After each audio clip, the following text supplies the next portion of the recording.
గందరగోళమైనటువంటి వాతావరణం అయితే నాంపల్లి కోర్టు వద్ద ఉంది. సో ప్రస్తుతం లోపలికి వెళ్ళారు. మరి ఎంతసేపు వాదనలు జరుగుతాయనేది మాత్రం ఇప్పుడు చూడాల్సిందే భోగి.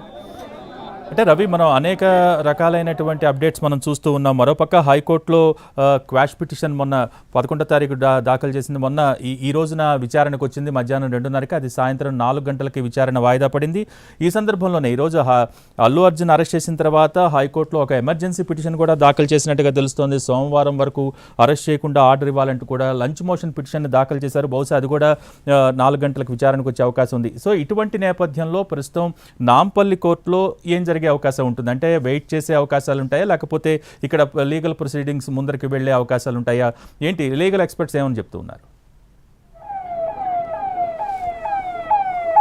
ఆల్రెడీ అల్లు అర్జున్ కోర్టులో ప్రొడ్యూస్ చేస్తామని చెప్పి ముందుగానే చెప్పారు కాబట్టి ఇంకా 40 నిమిషాల సమయం ఉంది. అంతసేపు వాదనలు జరిగే అవకాశం అయితే లేదు. ఖచ్చితంగా అంతలోపే వాదనలు పూర్తయితే అల్లు అర్జున్ను రిమాండ్కు తరలించే అవకాశం కూడా ఉంది.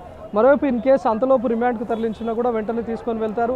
హైకోర్టులో ఎలాంటి వాదనలు జరుగుతాయి అనేది కూడా ఉత్కంఠగా ఉంది. ఎందుకంటే అక్కడ పెట్టినటువంటి పిటిషన్ కూడా క్వాష్ పిటిషన్ పెట్టారు. అల్లు అర్జున్ను అరెస్ట్ చేయడం అక్రమం, తనపైన పెట్టినటువంటి కేసులు కూడా అక్రమ కేసులని అక్కడ పిటిషన్ దాఖలు చేశారు. కాబట్టి దానిపైన కోర్టు ఏం చెప్తుందనేది కూడా ఒక ఉత్కంఠగా మారిపోయింది.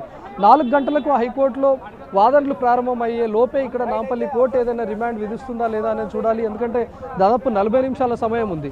ముఖ్యంగా ఇక్కడ జరిగినటువంటి ఘటన మొత్తాన్ని కూడా ఇప్పటికే రిమాండ్ రిపోర్ట్లో చిక్కడపల్లి పోలీసులు పేర్కొన్నారు. ఆ రోజు ఏం జరిగింది, ఎంత పెద్ద ఎత్తున క్రౌడ్ వచ్చింది, అల్లు అర్జున్ చేసిన తప్పిదాలు ఏంటి అనే దానిపైన కూడా రిమాండ్ రిపోర్ట్లో పేర్కొన్నారు. అందులో చార్జ్షీట్ ముఖ్యంగా అల్లు అర్జున్ ఇంట్లో నుంచి బయలుదేరినటువంటి క్రమంలో కానీ, అటు అల్లు అర్జున్ టీం కానీ, లేకపోతే అల్లు అర్జున్కి సంబంధించినటువంటి వ్యక్తులు కానీ, లేకపోతే పుష్ప టీంకు సంబంధించినటువంటి వ్యక్తులు ఎవరు కూడా సంధ్యా థియేటర్ యాజమాన్యానికి చెప్పలేదు. ఒకవేళ చెప్పి